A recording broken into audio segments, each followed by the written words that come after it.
አብርሽዬ እንግዲህ ሩታን እንደመረጠ ነው እንግዲህ እየተሰማ ያለው ማለት ነው ውዶቼ። ይሄም ማለት ከማንምና ከምንም በላይ ብዙ መስዋዕት የከፈለችለትና ከሱ ጋር አብራ የሆነችው ሩታ እንደሆነችና ቡዜና ዴቫ ደግሞ ከሄርሜላ ጋር የፈለገበት ቦታ እንዲሄድ ከሄርሜላ ጋር እንዲኖር ሊያደርጉት ሲሉ አብርሃም ሸውዷቸው ወደ ሩታ መጥቷል ማለት ነው።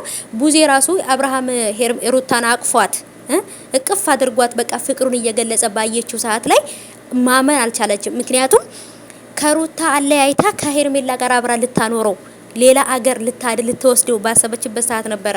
አብርሃም ደግሞ ከሷ ጋር መኖር አልፈልግም እነሱ እያደረጉ ያሉት ነገር ስለገባው ነው ትቷት የመጣውና አብርሃም ወደ ሩታ ተመልሶ ወደ ሩታ ጋራ ወደ ቤት ባይመለስም ሩታ ጋር ተገናኝቷል።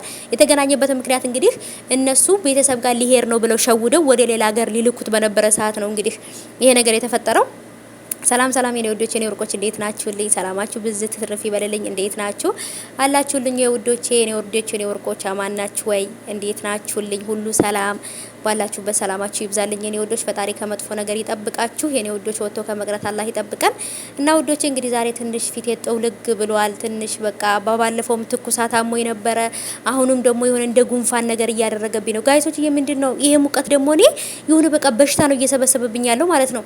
ይሄ ሙቀት በጣም ተለይቶብኛል ለኔና አሁንም በቃ እንደዚህ ጉንፋን ነገር አሞኝ በቃ እንቅልፍ አልተኛሁም። እንደምታዩት አይኔ ራሱ አባብጧልና እንግዲህ ሶሪ ብያለሁ ውዶቼ ለቪዲዮ ጥራት ምናምን። ምክንያቱም ፊቴ ላይ ፈገግታ ያቺ ፍልቅልቋ ሱመያ የለችም አሁን ላይ በቃ ትንሽ የሆነ አለ አይደለ እንደሆነ ነገር አድርጎኛልና ሀባይቦቼ የኔ ውዶች በጣም ከባድ ነው። አላህ አፊያችንን ይስጠን ማለት ነውና ጉንፋን ብቻ ነው ያመመኝ። በርግጥ ግን በጣም ጥውልግ አረገኝ ማለት ነው።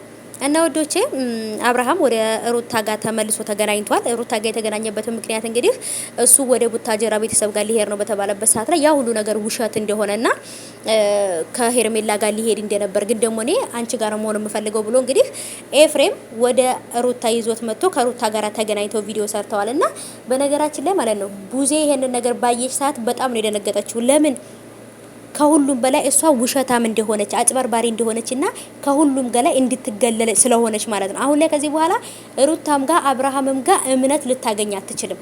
አርፋ ብትቀመጥና ዩቲዩብን ብትሰራ ነው የሚሻላት። ለምን ይሄ ጥላቻ ምናምን እንትን ካለ በኋላ እኔ ጥሩ አይደለም በነገራችን ላይ ማለት እንደዚህ አብርሃም ሲባል አብርሃም ይሄው ደነዘዘ ማለት ነው። አሁንም ቡዜ ተብላ ቡዜ ራሱ ተኝታ ነው የምትቀረው። አሁን ልጆቿን እንዳታሳድግ ነው የምትሆነው። ስለዚህ አርፋ ተቀምጣ ልጆቿን የምታሳድግ ነው የሚሻለው። አንድ ጊዜ ከሰው አፍ ከገባይ በቃ አላምጦ ነው የሚተፋት የኛ ህዝብ ማለት ነው። ስለዚህ በተለይ ደግሞ አንድ ሰሞን ታስታውሱ ከሆነ አሞኛል ምናምን ብላ ሁላ ሆስፒታል ገብታ ነበር ቡዜ። ለምን አብርሃምና ሄርሜላ ሰርፕራይዝ ያደረጋት ጊዜ ቀለበት ያደረጉ ጊዜ ማለት ነው። ለምን እንዴት አንቺ ታላቅ እህት ሆነሽ ወንድምሽ የዘቀጠ ስራ ሲሰራ እንዴት አብረሽ ተወኛሽ ምናምን እያሉ በጣም ብዙ ሰው ሲቀባበላት ነበር። በዛ ሰዓት ታማ ነበረ ተበሳጭታ ማለት ነው። ብስጭት ነው ያናደዳት ያሳመማትና እንዴት ሰው እንደዚህ ይለኛል? ለምን እኔ መጥፎ ነገር ብሰራም ጥሩ ነገር ብሰራም በቃ ተቀበሉኝ ነው። ሁሉንም ማንም ሰው አይቀበልሽም።